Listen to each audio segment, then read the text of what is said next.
بسم الله الرحمن الرحيم الحمد لله نحمده ونصلي على رسوله الكريم أما بعد فأعوذ بالله من الشيطان الرجيم بسم الله الرحمن الرحيم وأذن في الناس بالحج أتوك رجالا وعلى كل ضامر يأتين من كل فج عميق وقال سبحانه وتعالى الحج أشهر معلومات فمن فرض فيهن الحج فلا رفث ولا فسوق ولا جدال في الحج صدق الله العظيم আমরা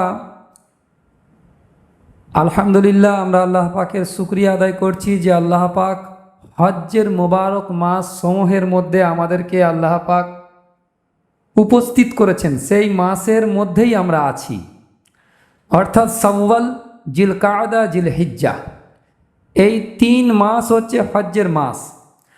আর এই হজ্জের মাসে বিশেষ কিছু ফজিলত আছে এবং এই মাসেতে একটা আজিম ইবাদত আল্লাহ সুবহানাহু ওয়া তাআলা রেখে দিয়েছেন, সেটা হচ্ছে হজ্জের মতো একটা ইবাদত। সারা পৃথিবীর সমস্ত কোনা কোনা থেকে মানুষ ছুটে যাচ্ছে আল্লাহ পাকের দরবারে বাইতুল্লাহ শরীফ জিয়ারতের উদ্দেশ্যে। বিভিন্ন কোনা কোনা থেকে মানুষ হাজিরা দিচ্ছেন আল্লাহ পাকের দরবারে, আর তাদের মুখেতে একটা শব্দ বারবার উচ্চারিত হচ্ছে, লাব্বাইক আল্লাহুম্মা লাব্বাইক, লাব্বাইক লা শারীকা লাকা লাব্বাইক, ইন্নাল হামদা ওয়ান নি'মাতা লাকা ওয়াল মুলক লা শারীকা লাক। এ আল্লাহ পাকের ওয়াহদানিয়ত, আল্লাহ পাকের লা শরীক হওয়া, আল্লাহ পাকের তৌহিদের গওয়াহি এবং তার সাথে আল্লাহ পাকের হাজিরার গওয়াহি। লাব্বাইক আল্লাহুম্মা লাব্বাইক, আমি হাজির আছি আল্লাহ, তোমার দরবারে আমি হাজির আছি। এই শব্দ বলতে বলতে হাজিরা সেলাইবিহীন কাপড় পরে আল্লাহ পাকের দরবারে হাজিরা দিচ্ছে। দেশ দেশান্তর থেকে, বিভিন্ন কোণের থেকে মানুষ এসে বাইতুল্লাহতে জমা হচ্ছে। আর এটা কোরআন শরীফের সেই ফুকার যে হজরত ইব্রাহিম আলাইহিসসালামকে দিয়ে আল্লাহ পাক যে আজান লাগিয়েছিলেন, দাওয়াত লাগিয়েছিলেন। আর সেই হজরত ইব্রাহিম আলাইহিসসালাম যখন কাবা বাইতুল্লাহকে দোবারা আবার তৈরি করলেন, যখন তৈরি করলেন তখন আল্লাহ পাক বললেন, তুমি আজান দাও, ওয়াজ্জিন ফিন নাস বিল হজ্জি আতুকা রিজালান ওয়া আলা কুল্লি দামিরি ইয়াতিনা মিন কুল্লি ফাজ্জিন আমিক, তুমি দাওয়াত দাও হজ্জের জন্য। তো সেখানে কোনো মাইক ছিল না। এখন তো আমি যে বয়ান করতেছি ইন্টারনেটের মাধ্যমে গোটা দুনিয়াময় ছড়িয়ে যাচ্ছে ইন্টারনেটের মাধ্যমে, কিন্তু তখন কোনো ইন্টারনেট ছিল না। কিন্তু আল্লাহ পাকের কুদরত ছিল এরকম। আল্লাহ পাকের কুদরত তো শেষ হবার নয়, এখনও আছে আর থাকবে, এর কোনো শেষ নেই, এর কোনো শুরু নেই। তো আল্লাহ পাকের কুদরতি তওরের উপরে আল্লাহ সুবহানাহু ওয়া তাআলা ইব্রাহিম আলাইহিসসালামের সেই দাওয়াতকে প্রত্যেকটা পৃথিবীর মানুষের কাছে পৌঁছেছেন। শুধু তাই নয়, বলকে রুহের জগতে, শায়েখ জাকারিয়া রহমতুল্লাহ আলাইহি ফাজাইলে হজ্জের মধ্যে লিখছেন, রুহের জগতে এই আওয়াজকে আল্লাহ পৌঁছেছিলেন। যারা যারা রুহের জগতে লাব্বাইক বলেছিলেন তাদেরকেও আল্লাহ পাক তার ঘরেতে জিয়ারত করার তৌফিক নসিব করে দেবেন। তো এই হচ্ছে যে পৃথিবীর বিভিন্ন জায়গা থেকে হজ্জের জন্য আসছে। কিন্তু আমরা যারা হজ্জে যেতে পারিনি, আমরা হজ করতে যারা পারছি না, কোনো কারণবশত আমরা বাইতুল্লাহতে হাজিরা দিতে পারিনি, তখন আমাদের কিছু করণীয় আছে, সেটা জেনে নেওয়া দরকার। সেটা কি? যে আমরা যদি হাজি সাহেবানদের সঙ্গে কিছুটা সাদৃশ্যতা অবলম্বন করতে পারি, তো সাদৃশ্যতা অবলম্বন করার কারণে হাজি সাহেবানদের উপরে যে রহমত আর বরকত বর্ষিত হচ্ছে প্রতিনিয়ত, তার কিছুটা ছিটে ফোঁটা আমাদের গায়েতেও আল্লাহ সুবহানাহু ওয়া তাআলা বর্ষণ করে দিবেন। যেমন ধরুন, হাজি সাহেবানরা যখন এখান থেকে রওনা দিয়েছেন, যারা হাজিদের খিদমত করতেছেন এয়ারপোর্টে। আমাদের এখানকার অনেক সাথীরা এরা সব যায়, তো তারা জানে যে তারা এহরাম বেঁধে এয়ারপোর্ট থেকে রওনা দিচ্ছেন। কেউ তো নিজের ঘর থেকে এহরাম বেঁধে রওনা দিচ্ছেন। আর সূরা বাকারাতে আল্লাহ পাক বলেছেন, এই মাসলাটাও ক্লিয়ার হওয়া দরকার। সূরা বাকারাতে আল্লাহ পাক বলেছেন ওয়াতিমুল হাজ্জা ওয়াল উমরাতা লিল্লাহ। এই আয়াতটাতে আল্লাহ পাক বলছেন তোমরা তোমাদের হজ আর উমরাকে পরিপূর্ণ করো। ওয়াতিমুল হাজ্জা ওয়াল উমরাতা লিল্লাহ। এই আয়াতের তাশরীতে মানে ব্যাখ্যাতে হযরতে আলী রাদিয়াল্লাহু তাআলা আনহুর রিওয়ায়াত আছে এইভাবে যে তিনি বলছেন এর মানে হচ্ছে যে ঘর থেকে এহরাম বেঁধে তোমরা হজ্জে রওনা দাও, ঘর থেকে এহরাম বেঁধে। হালাকে এহরাম যদি মিকাতের আগে বাঁধা হয় তবেই হজ হয়ে যাবে, এহরাম বাঁধা সহি হয়ে যাবে, এতে কোনো অসুবিধা নেই। এয়ারপোর্ট থেকে এহরাম বাঁধলে ওবি সহি হবে। কিন্তু সর্বোত্তম কোনটা, সব থেকে উত্তম কোনটা?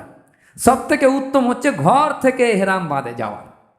মাসলাটাকে বোঝার চেষ্টা করেন যে কেউ যদি এহরাম এয়ারপোর্টে গিয়ে বাঁধে অথবা এহরাম বেঁধে নিয়েছে, নিয়ত আর তালবিয়া ওই যখন মিকাত অতিক্রম করবে এরোপ্লেনের মধ্যে একটা অ্যালাউন্স হবে যে মিকাত আসতে আর 10 মিনিট বাকি, 15 মিনিট বাকি, কি আধা ঘন্টা বাকি, তো আপনারা সকলেই নিয়ত করে নেন, তালবিয়া পড়ে নেন, এটা বলে দেয়। তো ওই এলানের সময়তেও কেউ যদি নিয়ত আর তালবিয়া, যেহেতু এহরাম তো পরেই আছে, এহরাম পরেই এরোপ্লেনে উঠেছে, কিন্তু নিয়ত আর তালবিয়া যদি পড়ে নেয় তো তখন থেকেই তার সমস্ত কিছু যে নিষেধাজ্ঞা আছে এহরামের, সেই নিষেধাজ্ঞা শুরু হয়ে যায়। তো বি সহি হয়ে যাবে। এয়ারপোর্ট থেকে বাঁধলেও সহি হয়ে যাবে, এয়ারপোর্ট থেকে তালবিয়া আর নিয়ত করলেও সহি হবে। কিন্তু সর্বোত্তম কোনটা, সেটা ওয়াতিমুল হাজ্জা ওয়াল উমরাতা লিল্লাহ। এই আয়াতের তাশরীতে হযরত আলী রাদিয়াল্লাহু তাআলা আনহু বলছেন ঘর থেকে এহরাম বেঁধে নিয়ত আর তালবিয়া পড়তে পড়তে ঘর থেকে রওনা দেওয়া। যত দূর থেকে যে রওনা দেবে তত দূর থেকে সে সওয়াব পেতে থাকবে, সেই জন্য এটা সর্বোত্তম বিষয়। আচ্ছা, তারা তো এহরাম বেঁধে একটা কলেমা পড়তে থাকবে, কি লাব্বাইক আল্লাহুম্মা লাব্বাইক লাব্বাইক লা শারীকা লাকা লাব্বাইক ইন্নাল হামদা। নিশ্চয়ই সমস্ত প্রশংসা আল্লাহ পাকের, ওয়ান নি'মাতা সমস্ত নিয়ামত, সারা নিয়ামত আল্লাহ পাকের, লাকা ওয়াল মুলক এবং রাজত্বের, পুরো রাজত্বের মালিক আমার আল্লাহ সুবহানাহু ওয়া তাআলা, লা শারীকা লাক, আর তার কোনো শরীক নেই। এই রাজত্বের মালিকে প্রশংসার ক্ষেত্রে কোনো শরীক আল্লাহ পাকের নেই। যাবতীয় প্রশংসা আল্লাহর জন্য, যাবতীয় নিয়ামত আমার আল্লাহ পাকের পক্ষ থেকে, আর যাবতীয় প্রশংসা সমস্ত রাজত্বের মালিক, সাম্রাজ্যের মালিক, সমস্ত কিছুর মালিকানা আমার আল্লাহ পাকের একচ্ছত্র মালিকানা, কেউ এতে শরীক নেই, লা শারীকা লাক। এই তৌহিদের গাওয়াহি দিতে দিতে হাজিরা যখন রওয়ানা হয়, তো হাজিদের সাথে যদি আমরা একটা মুনাসিবাত মানে ওদের মধ্যে সাদৃশ্যতা অবলম্বন করতে পারি, তাহলে আমরাও সেই স্বভাব পেয়ে যাব। যেমন হাজি সাহেবানরা এহরাম বেঁধে যখন লাব্বাইক বলে দেয় আর নিয়ত করে নেয়, তো তখন হাজি সাহেবদের জন্য চুল কাটা আর চলবে, নখ কাটা চলবে, বাকি শরীরের যে সমস্ত অবাঞ্ছিত পশম আছে সেগুলো কাটাও চলবে না, তাদের জন্য ওটা হারাম হয়ে যায় তখন। কিন্তু আমরাও যদি জিলহাজ্জের চাঁদ ওঠার সাথে সাথে, ভালো করে বোঝেন, আমরাও যদি জিলহাজ্জের চাঁদ ওঠার সাথে সাথে আমরাও যদি নখ, চুল বা শরীরের অবাঞ্ছিত পশমগুলো এগুলো কাটাকে বন্ধ করে দিই, না আর কাটি, তাহলে আল্লাহ সুবহানাহু ওয়া তাআলা হাজিদের এই আমলের বরকতে যে সওয়াব দিচ্ছেন, সেই সওয়াবের কিছুটা অংশ হকদার আল্লাহ পাক আমাদেরকেও বানাবেন। এর জন্য সহিহ মুসলিম শরীফে একটি হাদিস আছে, যে সহিহ মুসলিমে রাসূলুল্লাহ সাল্লাল্লাহু আলাইহি সাল্লাম বলছেন, যে ব্যক্তি কোরবানি করার ইরাদা করছে সে যেন জিলহাজ্জের চাঁদ ওঠার সাথে সাথে নখ চুল না কাটে, নখ চুল না কাটে। এটা সহিহ মুসলিমের হাদিস। আচ্ছা, এই হাদিসের তাহাতে ফোকাহায়ে কেরামরা মাসালা বার করেছেন, যারা কোরবানির ইরাদা করেছে, যা কোরবানি করার সামর্থ্য রাখে বা কোরবানি করবে নিয়ত করে ফেলেছে, তারা যেন না। তাহলে বোঝা গেল যারা কোরবানি করতে পারবে না, যাদের আর্থিক সামর্থ্য নেই, তারা তো কোরবানি করতে পারবে না, সুতরাং তারা যেন নখ চুল কাটতে পারবে, এটাতে এই হাদিস থেকে এটা প্রমাণ হয়। কিন্তু আবু দাউদ শরীফের আরেকটি হাদিস এর সপক্ষে আসছে, যে রাসূলুল্লাহ সাল্লাল্লাহু আলাইহি সাল্লামকে কোনো একজন সাহাবা জিজ্ঞাসা করলেন যে ইয়া রাসূলুল্লাহ, আমাদের যখন রাসূলুল্লাহ সাল্লাল্লাহু আলাইহি সাল্লামের কাছ থেকে কোরবানির ফজিলত শুনলেন যে কোরবানি করলে এত সওয়াব আছে, তখন রসুল্লাহ সাল্লাহ সাল্লামকে বললেন যে ইয়া রাসূলুল্লাহ, আমাদের কাছে অমুক ব্যক্তি একটা উট দিয়েছে দুধ পান করার জন্য। অর্থাৎ তখনকার জামানায় যে সমস্ত ধনী লোক থাকতো তাদের কাছে অনেক বেশি উট থাকতো, কেন তখনকার জামানায় উট প্রতিপালন করা একটা রেওয়াজ ছিল এলাকা ভিত্তিকভাবে। তো তারা কি করতেন, যারা ধনী লোক তারা একটা উট কোনো গরিব মানুষকে দিয়ে দিতেন যে তুমি এর দুধ পান করো, আবার দুধ শেষ হয়ে গেলে আমাকে উটটাকে ফিরিয়ে দেবে। এই শর্তে তাকে ব্যবহার করতে দিত উটের দুধ পান করার জন্য। তো ওই রকম মানিহা বলা হয় ওটাকে। তো রসুল্লাহ সাল্লাহ সাল্লামকে বললেন যে আমাকে তো অমুক ব্যক্তি উট দিয়েছে একটা দুধ পান করার জন্য, আমি কি কোরবানির দিনগুলোতে ওটাকে জবাই করে দেবো? তো রসুল্লাহ সাল্লাহ সাল্লাম বললেন না, জবাই করবে না। কেন, এত স্বভাব যেহেতু আছে, আর আমরা তো কোরবানি করতে পারবো না, পয়সা নেই, অত আর্থিক সামর্থ্য নেই, তো কি করব, এটাকেই কোরবানি করে দিই। হুজুর বললেন না, তবে তোমরা জিলহাজ্জের চাঁদ ওঠার পরে, মানে জিলহাজ্জের 10 তারিখে তোমরা যদি নখ চুল কাটো, কত তারিখে? জিলহাজ্জের 10 তারিখে, 10ই জিলহাজ অর্থাৎ ঈদের দিনে যদি তোমরা নখ চুল পশম কাটো, তাহলে এই আমলটাই তোমাদের জন্য কোরবানির স্থলাভিষিক্ত সওয়াবের হকদার হয়ে যাবে।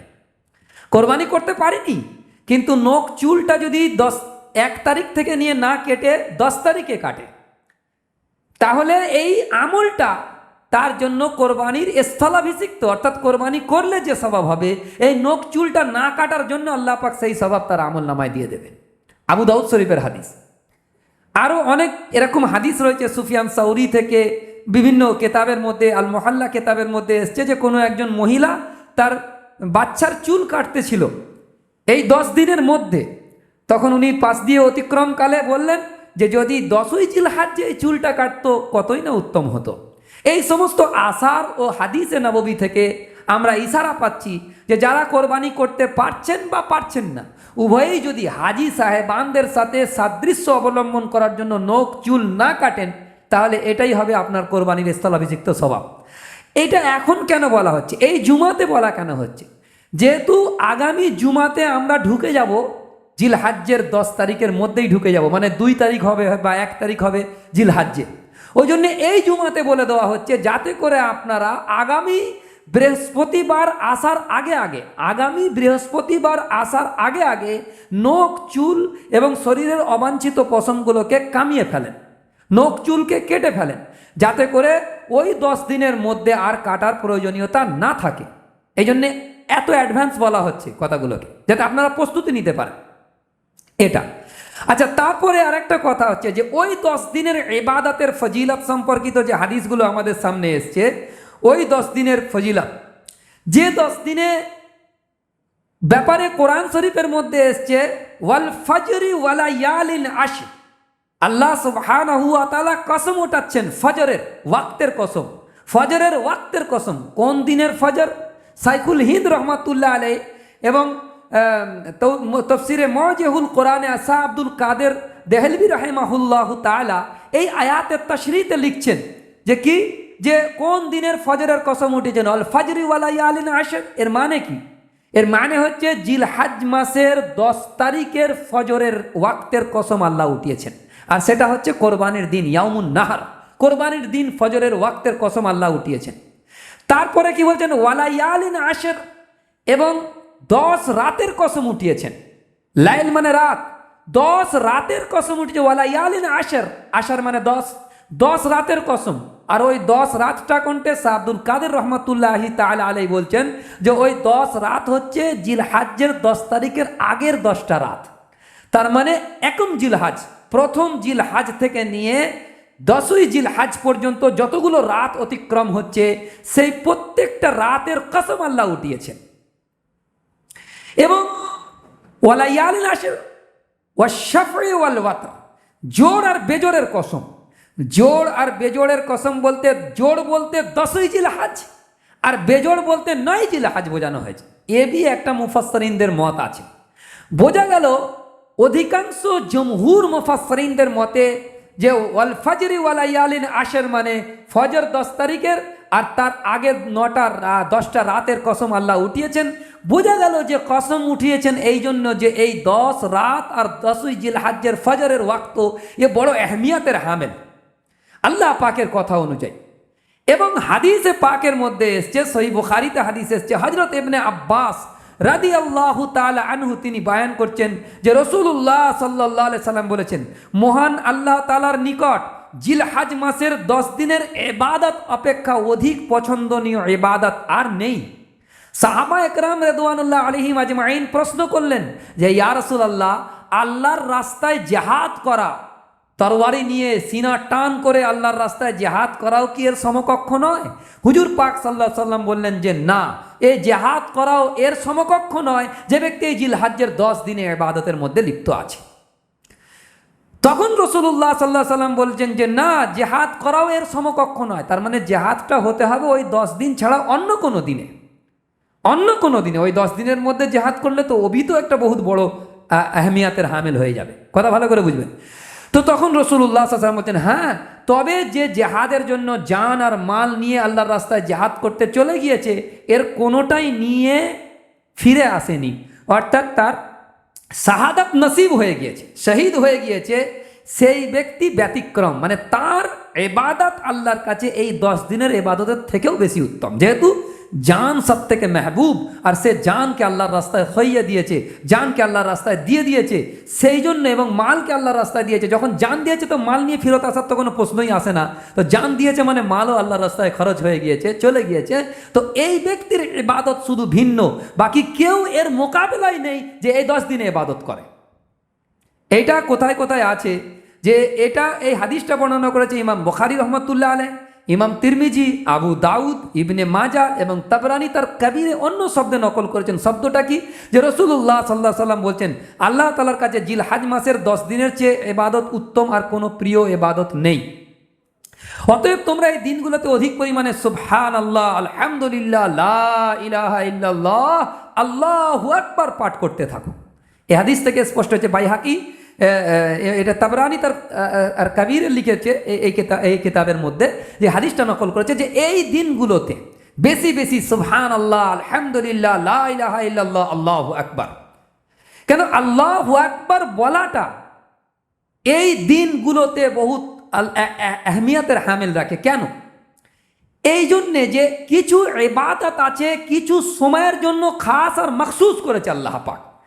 সেই সময়ে সেই ইবাদত, সেই শব্দটা আল্লাহ পাক যেহেতু চয়ন করে আমাদেরকে দিয়ে দিয়েছেন, তো সেইটার মধ্যে যে স্বভাব আছে, অন্য দিনে অন্য সময়ে সেই তাকবীরটা বললে অত স্বভাব নেই যে স্বভাবটা ওই দিনেতে আছে। একটা উদাহরণ দিলে আপনারা বুঝতে পারবেন। মুফতি মুহাম্মদ তাকি উসমানী দামাত বারকাতুহুম তিনি এই উদাহরণটা দিয়েছেন যে আমি ইলমের নিসবত বয়ান করছি এই জন্যে যে আমার এখানে তরিকা হচ্ছে এটা যে যার থেকে ইলম হাসিল করেছেন তার নিসবত বয়ান করতে হবে। তো মুফতি মুহাম্মদ তাকি উসমানী দামাত বারকাতুহুম বলছেন যে আমরা রুকুতে গিয়ে কি পড়ি? তাসবিহ সুবহান রাব্বিয়াল আযীম। আর সেজদাতে গিয়ে কি পড়ি? সুবহান রাব্বিয়াল আ'লা।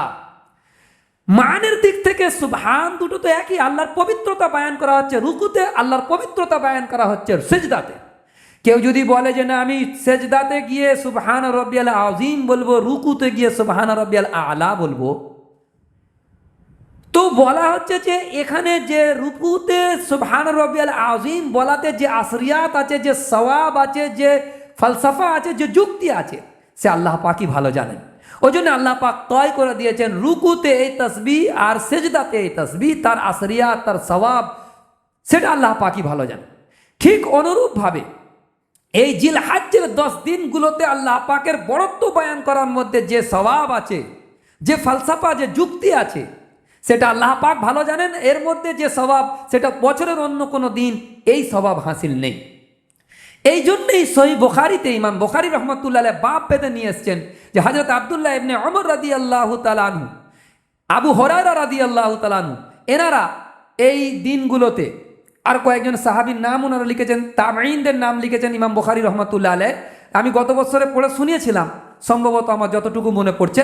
তো এনারা বেরিয়ে যেতেন এই জিলহজ্জের যখন মাস শুরু হয়ে যেত, ওনারা বাজারের দিকে বেরিয়ে যেতেন। আর বাজারের দিকে বেরিয়ে গিয়ে জিকির আইস্তে আওয়াজে করতেন না, জোরে আওয়াজে আল্লাহু আকবার, আল্লাহু আকবার। লা ইলাহা ইল্লাল্লাহ আল্লাহু আকবার আল্লাহু আকবার লিল্লাহিল হামদ।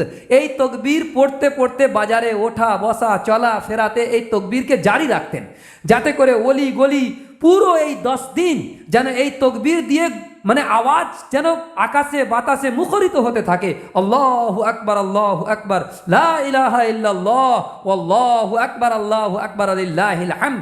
হাজী সাহেবানরা তো লাব্বাইক পড়তেছে, আমরাও আল্লাহ পাকের প্রশংসা আল্লাহ পাকের বড়ত্ব বয়ান করব। তাহলে হাজী সাহেবদের সাথে যদি মুনাসিবাত হয়ে যায় এবং তাদের সাথে একটা সাদৃশ্য হয়ে যায়, তাহলে হাজী সাহেবদের উপরে যে বরকত আর রহমত নাজিল হচ্ছে তার ছিটে ফোঁটা আমাদের উপরেও আল্লাহ পাক নাজিল ফরমে দেবেন। সেই জন্য এই তকবীরকে আমভাবে বোঝে নেন কথাটা। কবে থেকে পড়তে হবে? যখন জিলহাজ্জের 1 তারিখ শুরু হবে, অর্থাৎ বকরা ঈদ আসার 10 দিন আগে থেকে পড়তে হবে। কতদিন? 10 দিন আগে থেকে। আর তারপরে তো আমরা এটারও ব্যাপারে বিস্তারিত বলবো, যেহেতু আজকে বলবো না। সেটা কি আছে যে যদি কোনো ব্যক্তি এই জিলহাজ্জের মাসের 9 তারিখে উপস্থিত হয়, তখন 9 তারিখ ফজর থেকে নিয়ে 13 তারিখ আসর পর্যন্ত আইয়ামে তাশরিকের দিন, এই 5 দিন, তাই তো নাকি? 13 তারিখ আসর পর্যন্ত এই 5 দিন, 9 তারিখ 10, 11, 12, 13, এই 5 দিন আইয়ামে তাশরিকের দিন। অর্থাৎ তখনও এই প্রতি ফরজ নামাজের পরে পুরুষদের জন্য জোরে আওয়াজে আল্লাহু আকবার লা ইলাহা ইল্লাল্লাহ আল্লাহু আকবার লিল্লাহিল হামদ একবার করে পড়া ওয়াজিব। মা বোনেদের জন্য আইস্তে আওয়াজে পড়া ওয়াজিব। ওই জন্য আমি বলে দিই যে মা বোনেদেরকে আপনারা বলে দেবেন যে একটা কাগজে লিখে যেখানে তানারা নামাজ পড়েন সেখানে টাঙিয়ে রাখতে। আমাদের আকাবিররা বলেছেন টাঙিয়ে রাখতে, যাতে করে নামাজ পড়ার পরে তাদের ইয়াদ হয়ে যায়, স্মরণ এসে যায় যে এটা পড়তে হবে আমাকে নামাজের সালাম ফেরাবার পরে। এই তরিকাটা অবলম্বন করলে এটা ভুলে যাওয়ার আশঙ্কা থাকে না। মসজিদে পুরুষদের ভুলে যাওয়া আশঙ্কা খুবই কম, কারণ ইমাম সাহেব যদি ভুলে যান, মুক্তাদিদের মধ্যে এতজন মুক্তাদিদের মধ্যে কেউ না কেউ জোরে আওয়াজে পড়লেই সকলের স্মরণ এসে যাবে, এটা সম্ভব। কিন্তু মহিলাদের সাথে তো অন্য কোনো নামাজই থাকে না, সেহেতু তারা একা নামাজ পড়েন এবং ঘরে নামাজ পড়ে তাদের জন্য উত্তম। সেই জন্য মহিলারা বাড়িতে টাঙিয়ে রেখে দেবেন। এটা এই আইয়ামে তাশরিকের যে মাসাইল আছে সেই মাসাইলগুলো পরে বলা হবে ইনশাআল্লাহ। কিন্তু এখান থেকে আমরা পরিষ্কার হয়ে যাই যে এই জিলহাজ্জের 10 দিনের ইবাদত সম্পর্কিত আর একটা হাদিস, বহু হাদিস এসছে আত-তারগীব ওয়া তারহিবে। আল্লামা মুনজিরি রহমাতুল্লাহ অনেক হাদিস নকল করেছেন, আমি সবগুলো পড়ছি না, কয়েকটা পড়ে দিচ্ছি। হযরত আবু হুরায়রা রাদিয়াল্লাহু তাআলা আনহু তিনি বয়ান করছেন, তিনি বলছেন যে এই 10 দিনের ইবাদত যে রাসূলুল্লাহ সাল্লাল্লাহু আলাইহি সাল্লাম বলেছেন আল্লাহর কাছে এত প্রিয়, অন্য কোনো দিনে এত প্রিয় নয়। তারপরে তিনি বললেন এর একদিনের ইবাদত, একদিনের ইবাদত 1 বৎসরের, একদিনের রোজা 1 বৎসরের রোজার সমতুল্য। একদিনের রোজা 1 বৎসরের রোজার সমতুল্য সওয়াব দেবে এই 10 দিনের মধ্যে। আর 1 রাতের ইবাদত লাইলাতুল কদরের মতো সওয়াব দান করবে। এই হাদিসটা নকল করেছে যে ইমাম তিরমিজি, ইবনে মাজা, বাইহাকি। তিরমিজি বলেছেন যে হাদিসটি মাসুদ ইবনে ওয়াসিল থেকে বর্ণিত আছে। ইমাম তিরমিজি রহমতুল্লাহ আলাইহি বলেছেন, এবং এর নির্ভরযোগ্য সনদে হাদিস নকল করা হয়েছে। এখান থেকে পরিষ্কার হয়ে যাচ্ছে যে এই 10 দিনের মধ্যে 9 দিন রোজা রাখা যেতে পারে। 9 দিন, এক একটা রোজার স্বভাব কত? 1 বছরের। আর 9টা রোজা কেন? যেহেতু 10ই জিলহাজ, জিলহাজ্জের 10 তারিখে রোজা রাখা হারাম, 11 তারিখে রোজা রাখা হারাম, 12 এবং 13 তারিখে রোজা রাখা হারাম। টোটাল 4 দিন, 10, 11, 12, 13, টোটাল 4 দিন রোজা রাখা হারাম করা হয়েছে। আর ঈদ উল ফিতরের দিন টোটাল 5 দিন পুরো বছরের মধ্যে রোজা রাখা হারাম। তাহলে এই 4 দিন তো রোজা রাখতে পারবো না, কিন্তু তার আগে 9 জিলহাজ পর্যন্ত, 1 জিলহাজ থেকে নিয়ে 9 জিলহাজ পর্যন্ত আমরা রোজা রাখতে পারবো। এই রোজাগুলো কিন্তু নফল রোজা, রাখলে সওয়াব হবে, না রাখলে কোনো গুনাহ হবে না। ভালো করে বুঝে নেন। আচ্ছা, এরপরে আর একটা হাদিস, হযরত আনাস ইবনে মালিক রাদিয়াল্লাহু তাআলা আনহু তিনি বলছেন যে বলা হতো যে জিলহাজ্জের 10 দিনের প্রতিটি দিন 1000 দিনের সমতুল্য। আর 9 জিলহাজ ইয়াউমে আরাফা, অর্থাৎ হাজী সাহেবানরা যখন আরাফার ময়দানে উপস্থিত হয় ওইটাকে 9 জিলহাজ বলে। ওই 9 জিলহাজ্জের দিনেতে আমাদের এখানে যখন জিলহাজ্জের 9 তারিখ হবে, সৌদি আরবে যখন জিলহাজ্জের 9 তারিখ হবে সেটা নয়। এটা ভালো করে বুঝবেন, এর উপরে লম্বা বাহাস আছে। ওইগুলো তো আওয়াম লোকেদের সামনে বাহাস করা সম্ভব নয়, আর করলেও আপনারা বুঝতে পারবেন না। সেই জন্য আমাদের এখানে যেদিনকে জিলহাজ্জের 9 তারিখ হবে সেই দিনকে, আর সৌদি আরবে যেদিনকে জিলহাজ্জের 9 তারিখ হবে সেটা তাদের জন্য। এবারে বলেন যে যেখানে 9 আরাফাতের দিন অর্থাৎ 9 জিলহাজ্জের দিন 10,000 দিনের সমতুল্য সওয়াব আল্লাহ পাক। এরপরে হজরতে ইমাম আউজাঈ রহমাতুল্লাহি তাআলা আলাইহি তিনি বলছেন যে আমার নিকট হাদিস পৌঁছেছে জিলহাজ্জের প্রথম 10 দিনের এক দিনের ইবাদত আল্লাহর কাছে আল্লাহর পথে রোজা রেখে রাত্রে প্রতীক্ষায় ব্যস্ত থাকার সমতুল্য স্বভাব, জিহাদ করার সমতুল্য স্বভাব। হ্যাঁ, তবে কেউ যদি শাহাদাতের মর্যাদায় বৈশিষ্ট্যের অধিকারী হয় তবে এটা স্বতন্ত্র। ইমাম আউজাঈ রহমাতুল্লাহ আলাইহি বলছেন আমাকে বনি মখজুমের জনৈক ব্যক্তি নবী করিম সাল্লাল্লাহু আলাইহি সাল্লাম থেকে এই হাদিস আমাকে শুনিয়েছেন। তাহলে বোঝা গেল যে জিলহাজ্জের এই 10 দিনের ইবাদত আল্লাহর কাছে এত পছন্দনীয় যেটা অন্য কোনো দিনে এত পছন্দনীয় নয়। এবং খাস তরের উপরে 10ই জিলহাজ্জে কোরবানির থেকে উত্তম কোনো ইবাদত তার সমকক্ষ আর নেই। হ্যাঁ, ফরজ ইবাদত নামাজ সেটা তো তার জায়গায় তার ঠিকই আছে, কিন্তু নফলি ইবাদত একটা তো কোরবানি ওয়াজিব, সেটা তো আপনাকে করতেই হবে। যার আর্থিক সামর্থ্য আছে তাকে তো করতেই হবে, কিন্তু অধিক পরিমাণে কোরবানি করা, নফলি কোরবানি করা ওই দিনগুলোতে কোন কোন দিন? 10ই জিলহাজ, 11ই জিলহাজ, 12ই জিলহাজ। বছরের মধ্যে যদি 365 দিন বছর হয়, 3 দিন বাদ দিলে থাকে কত? 361 দিন। 361 দিন আপনি যদি কোরবানি করেন, লাখ ও কোটি টাকা খরচা করে কোরবানি করেন, ও কোরবানির স্বভাব এক জাররা পরিমাণ হবে না। শুধু বৈধতা হবে যে আপনি জবাই করে পশুর গোশত খেতে পারবেন। কোরবানির যে স্বভাব শুধুমাত্র এই বছরের 3 দিনের মধ্যে নির্দিষ্ট করা হয়েছে। যেমন আমি বলেছিলাম কাবা শরীফের তাওয়াফ করার যে স্বভাব, ও কাবা বাইতুল্লাহকে বাদ দিয়ে পৃথিবীর অন্য কোনো জায়গাতে এই ইবাদত সম্ভব নয়। অনুরূপভাবে এই 3 দিনকে বাদ দিলে, 10ই জিলহাজ, 11ই জিলহাজ, 12ই জিলহাজকে বাদ দেওয়া হলে আর বছরের অন্য কোনো দিনে আপনি যত কোটি টাকা দামের কোরবানি দেবেন, আল্লাহর কাছে কোরবানির কোনো স্বভাব এটা হবে না। শুধু আপনি পশু জবাই করেছেন, গোশত খেতে পারবেন, ব্যাস। কোরবানির স্বভাব পেতে গেলে এই 3 দিন নির্দিষ্ট। এখন কোনো ভাই প্রশ্ন করবেন যে না, কোরবানি তো একটা ওয়াজিব, একটা শুধু নয় বরং একটা অংশ ওয়াজিব। একটা গরুতে 7 জনের যে ওয়াজিব কোরবানি কেটে যেতে পারে, হয়ে যেতে পারে। তাহলে একটা যদি আমরা 70,000 টাকা দামের একটা কোরবানির পশু কিনি, অথবা 21,000 টাকা দামের একটা কোরবানির পশু কিনি, তো 3 × 7 = 21, 3,000 টাকা করে দিলে তো একটা প্রত্যেকের 7 জনের কোরবানি আদায় হয়ে যাবে। তো এত লাখ ও কোটি টাকা দামের, লাখ লাখ টাকা দামের কোরবানি করার কি দরকার ছিল? 3 দিনেতে আমরা যদি ওই রকম একটা গরু কিনলাম আর তাতে 7 জন মিলে শরিক হয়ে কোরবানি দিয়ে দিলাম তো হবে না? হ্যাঁ, সব মুফতি সাহেব বলবে হবে। বাকি টাকাগুলো যদি আমরা কোরবানি ছেড়ে দিয়ে আমরা অন্য কোনো গরিবদের আর্থিক সহযোগিতা করি, তাহলে কি এটা উত্তম হবে না? এটা একটা প্রশ্ন। আর উত্তর কি? উত্তর হচ্ছে যে ওই কথাটা, আল্লাহ পাক যে দিনগুলোতে যে আমলকে মোকাররর করে দিয়েছে তার খাস আসরিয়াত আছে। আর রসুল করিম সাল্লাল্লাহু আলাইহি ওয়াসাল্লাম বলছেন কোরবানির দিনগুলোতে কোরবানির পশুর খুন বাহানোর থেকে উত্তম কোনো ইবাদত নেই। যখন বলে দিয়েছে 3 দিন নির্দিষ্ট হয়ে গেছে, আপনি 361 দিন যত খুশি গরিবদের আর্থিক সহায়তা করুন। 362 দিন, 362 দিন যত খুশি আপনি গরিবদের আর্থিক সহযোগিতা করুন, স্বভাব হবে।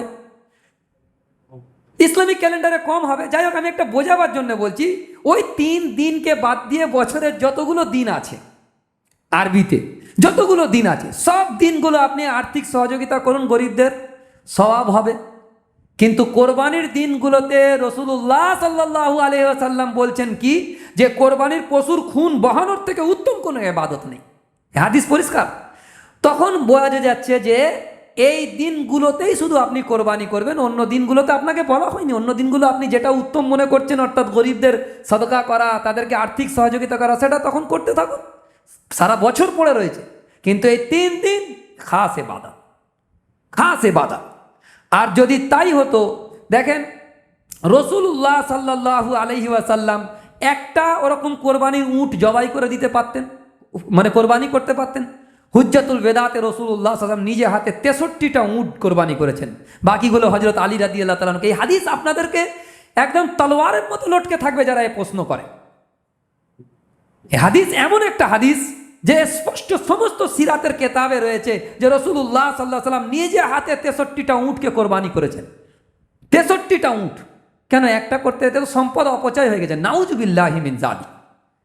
ঈমান নষ্ট হয়ে যাবে। ভালো করে বোঝেন, ইসলামের কোনো হুকুম আহকামের প্রতি যদি আপনার সন্দেহ জাগে, বিশ্বাস করি কিন্তু সন্দেহের সাথে, অভিঈমানের খাতরা, অভিঈমান সালব হয়ে যাওয়ার কারণ হতে পারে। 63টা উট রসুল্লাহ সাল্লাল্লাহু আলাইহি ওয়াসাল্লাম নিজে হাতে যখন কোরবানি করেছেন, আর কোনো প্রশ্ন বাকি নেই। রসুল্লাহ সাল্লাল্লাহু আলাইহি ওয়াসাল্লাম যখন বলে দিয়েছেন, ব্যাস, আমাদের কোনো প্রশ্ন বাকি নেই। আচ্ছা, যদি তাই হতো, হযরত ওমর ফারুক রাদিয়াল্লাহু তাআলা রিওয়ায়াত আছে, হযরত আশরাফ আলী থানভী রাহমাতুল্লাহ আলাইহি ইসলাহে ইনকিলাবে উম্মতের মধ্যে হাদিসটা নকল করেছেন, কিন্তু হাওয়ালা দিয়েছিলেন তফসিরে মাজহারিতে। আল্লামা সানাউল্লাহ পানিপতি রহমাতুল্লাহ কেতাব 13 খণ্ডে ছাপা আরবি তফসির, ওটাও আমার কাছে আছে সংগ্রহে। তো আমি চিন্তা করলাম এই হাদিসটার মূল যখন হাওয়ালা নকল করেছেন উনি যে তফসিরে মাজহারিতে, তা ওই তফসিরে মাজহারিতে খুঁজে দেখা যাক 13 খণ্ড, সেখান থেকে খুঁজে আমি বার করলাম। ওখানেও আছে ওই হাদিসটা যে হযরত ওমর রাদিয়াল্লাহু তাআলা আনহু তখন 30,000 সম্ভবত দিনার মানে সোনার টাকা, তা দিয়ে খরিদ করেছিলেন একটা উট, আর সেটাকে তিনি জবাই করেছিলেন। এখন কেউ যদি বলে এত টাকা দামের কেন কোরবানি দেওয়ার দরকার আছে, কেন 21,000 টাকা দিয়ে তো একটা কোরবানি হয়ে যাবে, 10,000 টাকাও তো একটা কোরবানির পশু পাওয়া যায়। তো যার সামর্থ্য বেশি আছে সে যদি বেশি টাকা দামের দেয়, আর এ তো নস মওজুদ আছে, হযরত ওমর ফারুক রাদিয়াল্লাহু তাআলা দিয়েছেন, যেটাকে এখন আমি অনেক দিন আগে এই হাদিসটা পড়েছিলাম, তো ক্যালকুলেশন করে দেখা যাবে প্রায় 90 লক্ষ টাকা দাম পড়তে পারে একটা উটের। যে বর্তমান জামানায় বড় বড় ওস্তাগারও কিন্তু 90 লক্ষ টাকা দামের একটা কোরবানির পশু কিনেছে, এরকম খবর পাওয়া খুব কম যায়, কম। তাহলে বোঝা গেল যে এটা সম্পদ নষ্ট নয়, এটা আল্লাহ পাকের হুকুম। আর সম্পদ তো, কুল সম্পদের মালিক তো আমার আল্লাহ সুবহানাহু ওয়া তাআলা। তিনি যখন হুকুম করেছেন, আমি যদি বলি আমি আপনাকে 10,000 টাকা দিয়েছি, আমি যদি বলি যে 5,000 টাকা খরচা করে দাও, কেন করব? আরে পয়সাটা তো আমি দিয়েছি, তোমার এখানে কি বলার আছে? কেন করব? অন্য জায়গায় দেবো। আরে যিনি দিয়েছেন তোমাকে মাল, তিনি হুকুম করেছেন কোরবানির, তো ব্যাস, এখানে কোনো প্রশ্ন বাকি নেই। এখান থেকে পরিষ্কার হয়ে যাচ্ছে যে কোরবানির দিনগুলোতে কোরবানির থেকে বেশি ভালো ইবাদত আর কিছু হতে পারে না। সুতরাং যার সামর্থ্য আছে বেশি টাকা দামের দেবেন, তবে হ্যাঁ, লোক দেখানো থেকে, যে লোককে আমি দেখাবার জন্য, লোক আমাকে বাহবা দেবে যে আমি বেশি টাকা দামের কোরবানি দিয়েছি, এই নিয়ত থেকে নিজের দিলকে পাক এবং সাফ করতে হবে। আর হ্যাঁ, কোরবানির পশুর জন্য, পশু কোরবানির ক্ষেত্রে আমি যেটা বুঝি যে নেক কাজ কোরবানি, আর নেক কাজে তো প্রতিযোগিতা করা বৈধ আছে। হ্যাঁ, লোককে দেখানোর জন্য নয়, নিজের বড়ত্বের জন্য নয়, আল্লাহর কাছে আগে বাড়ার জন্য। যে হযরত ওমর ফারুক রাদিয়াল্লাহু তাআলা চিন্তা করলেন যে আবু বকর সিদ্দিক রাদিয়াল্লাহু তাআলা আজকে তো দানে আমার থেকে পারবে না, আজকে পিছিয়ে যাবে। তাবুকের ময়দানে যখন নবীজি চেয়েছিলেন, তখন কি করেছিলেন? যত পয়সা আছে, যত মাল আছে, অর্ধেক করে রসুল করিম সাল্লাল্লাহু আলাইহি ওয়াসাল্লামের কাছে দিয়েছে। আর আবু বকর সিদ্দিক রাদিয়াল্লাহু তাআলা কতটুকু দিয়েছিলেন? একটুকু কিছু মাল এনে দিয়েছেন, কিন্তু কার আমল বেড়ে গেছে? যার দিলেতে ফিকির ছিল যে সব দিয়ে দিয়েছি। এখান থেকে বোঝা যাচ্ছে যে সাহাবা একরাম নেক কাজেতে ফাস্তাবিকুল খায়রাত, নেক কাজেতে তোমরা অগ্রবর্তী হওয়ার জন্য তোমরা চেষ্টা করো, সাধনা করো। হ্যাঁ, নেক কাজেতে এই কম্পিটিশন করার জন্য, লোক দেখানো থেকে, রিয়াকারি থেকে মুক্ত থেকে যদি করেন, তো নেক কাজে আগে বাড়ার জন্য যদি কেউ আল্লাহর জন্য চেষ্টা করে, আল্লাহর কাছে আমি আগে বাড়বো, আমি আরো বেশি টাকা দামের দেবো, আরো সুন্দর পশু দেবো, তাহলে নিশ্চয়ই এর দ্বারা একটা স্বভাব হাসিল হয়ে যাবে। এটা মাথায় রাখবে। তো তাহলে বোঝা গেল যে কোরবানির দিনগুলোতে কোরবানি করা এবং ভাগে কোরবানি দেওয়ার ব্যাপার যেগুলো আসছে, ভাগে কোরবানি দেওয়া, এটাও আপনারা দিতে পারেন। কেন? যাদের কাছে অত পয়সা নেই যে একটা কোরবানির পশু কমসে কম দামেতে কিনবে, তাদের কাছে অত পয়সা নেই, তো তাদের জন্য সহজ করা হয়েছে। দেখেন, সকল মানুষ আমাদের সমাজের মধ্যে আছে, কিছু মধ্যবিত্ত, কিছু তার থেকে নিচে, কিছু তার থেকে নিচে, কিছু একদম গরিব। তো কিছু খুব বেশি পয়সাওয়ালা, কিছু তার থেকেও বেশি পয়সাওয়ালা, তো এরকম আছে। তো আল্লাহ পাকও সিস্টেম এমন করে দিয়েছে যে একটা গরুতে 7 জন অংশ নিতে পারে, 7 জন অংশ নিতে পারে। তো 7 জনে মিলে যদি আমরা কোরবানি দিই একটা, তাহলে সেটাও একটা কোরবানি দেওয়া যেতে পারে। কারণ আমাদের মা বোনেদের কাছে যে পরিমাণ গহনা থাকে, দেখা যায় যে তাদের হিসাব করলে তারা ওই দিনকে ওই নেশাব পরিমাণ মালের মালিক হয়ে যায় কোরবানির দিনগুলোতে। 10, 11, 12 এই 3 দিনেতে যদি নেশাব পরিমাণ মালের মালিক কেউ হয়, চাই পুরুষ হোক চাই মহিলা হোক, মহিলা হলে তার পক্ষ থেকে স্বতন্ত্র কোরবানি, আর পুরুষ হলে পুরুষের পক্ষ থেকে স্বতন্ত্র কোরবানি। অনেকে দেখা যায় যে আমরা কোরবানি করি ঠিক কথা, কিন্তু কোরবানিতে নিজের নাম দিই না, যার পয়সায় কোরবানি হচ্ছে, যার পয়সার উপরে কোরবানি হচ্ছে তার নাম না দিয়ে আব্বাজির নাম, মায়ের নাম, কে মারা গেছে তার নাম দিয়ে দিয়েছি। কিন্তু না, যদি এরকম করা হয় আর নিজের নামটা দেওয়া না হয়, তাহলে তার পক্ষ থেকে কোরবানি কিন্তু আদায় হবে না। খুব ভালো করে বুঝবেন। এবারে কেউ কেউ প্রশ্ন তোলেন যে আল্লাহর নামে তো কোরবানি হবে, তাহলে আমার নামটা কেন দেবো? বহুত বড় আল্লাহওয়ালা হয়ে যায় যারা, তারা এখন প্রশ্ন করে তো যে আমার নামটা কেন দেবো। আসলে হচ্ছে কি, আপনারা চিঠিটা বোঝেন, চিঠি পাঠান না, চিঠি আমরা ইংরেজিতে কি লিখি? টু অমুক, ফ্রম অমুক। টু মানে কি? যার কাছে পাঠানো হচ্ছে। ফ্রম মানে যার পক্ষ থেকে চিঠি দেওয়া হচ্ছে। বাংলায় বললে বলা হবে যে জালালউদ্দিনের পক্ষ থেকে মৌলানা আসিফের প্রতি। চিঠিতে এরকম আমরা ওপরে লিখি। ইমাম গাজ্জালী রহমতুল্লাহ বেশিরভাগ চিঠিতে এইভাবে লিখতেন যে ইমাম গাজ্জালীর পক্ষ থেকে অমুকের প্রতি। প্রতি মানে ফর্ম, টু, আর পক্ষ থেকে মানে ফর্ম। তো এইটাকে বুঝুন যে প্রত্যেকে কিন্তু টু হবে আল্লাহ। কার জন্য কোরবানি? টু আল্লাহ। ফর্মকে যে ব্যক্তির কোরবানি ওয়াজিব হচ্ছে সেটা তার। কথা বোঝাতে পারলাম? সহজভাবে বুঝেন যে যদি যে ব্যক্তির পক্ষ থেকে কোরবানি হচ্ছে সেটা ফর্ম হবে, আর যার জন্য কোরবানি হচ্ছে সেটা টু হবে। সেটা কে? আল্লাহ, আল্লাহর প্রতি। আল্লাহকে আমি এই কোরবানিটা দিতে চাইছি। তো সেই জন্যে এটাকেও আমাদের মাথায় রাখতে হবে যে কোরবানির দিনগুলোতে কোরবানির থেকে উত্তম কোনো ইবাদত নেই। আর ওই কোরবানির যে 10 দিন আসছে, সেই 10 দিনে আমরা আমাদের মা বোনেদের কাছে এর পেগামকে পৌঁছে দেবো যে 10 দিনে যেন আমরা জমে ইবাদত করি। এই দিনগুলোতে রাত্রিতে তাহাজ্জুদের নামাজ, খাস তরের উপরে নফল নামাজ বেশি করে পড়া, কোরআন শরীফের তেলাওয়াত বেশি করে করা, এবং 5 ওয়াক্ত নামাজ যাতে জমাত না ছেড়ে যায় সেদিকে লক্ষ্য রাখা। খুব যদি অসুবিধা হয় তবে খুব কম করে হলেও এশার নামাজ জামাতে পড়া, ফজরের নামাজ জামাতে পড়া। আকসার দেখা যাচ্ছে বৃষ্টির কারণে ফজরের নামাজে জামাতে আর পড়া হচ্ছে না। দেখা যাচ্ছে হাটেতে বৃষ্টির কারণে চলে যাচ্ছে, কিন্তু ফজরের নামাজ জামাতের সাথে পড়ছে না। এ ব্যাপারে আমাদের খেয়াল রাখতে হবে। তাহলে ইনশাআল্লাহ তাআলা আমাদের সমস্ত এই আমলগুলো করা আসান হয়ে যাবে, এবং খাস তরের উপরে তাকবীরের আমলটাকে যাতে মুসলসলভাবে জারি করা যায়। খাস লোকেদের মধ্য থেকে ওই আমল ছুটে যাচ্ছে, সেগুলো আমরা করবেন। পশুর দাম জিজ্ঞেস করা বা বলা তো কোনো অসুবিধা নেই, যদি এটা ফকরের কারণে হয় যে আমি এত টাকা দামের পশুর কোরবানি করেছি, এটা দিলের ব্যাপার। যদি কারো দিলেতে লোক দেখানোর জন্য দামটা বলে যে আমি এত টাকা দামের দিয়েছি, তাহলে না বলাই উত্তম। আর যদি এরকম কোনো দিলের নিয়ত না থাকে যে দামটা জিজ্ঞাসা করেছে বলেছি, স্বাভাবিক ব্যাপারে, এটা আমাকে দেখাবার জন্য নয়, লোকের ওপরে নিজের বড়ত্ব প্রমাণ করার জন্য না, ও তো 10,000 টাকা দামের দিয়েছে আমি 1,00,000 টাকা দামের দিয়েছি, এই নিয়তে না বলা, নিয়তের ব্যাপার। আল্লাহ পাক আমাদেরকে আমল করার তৌফিক দান করুন। ওয়াখির দাওয়ানা।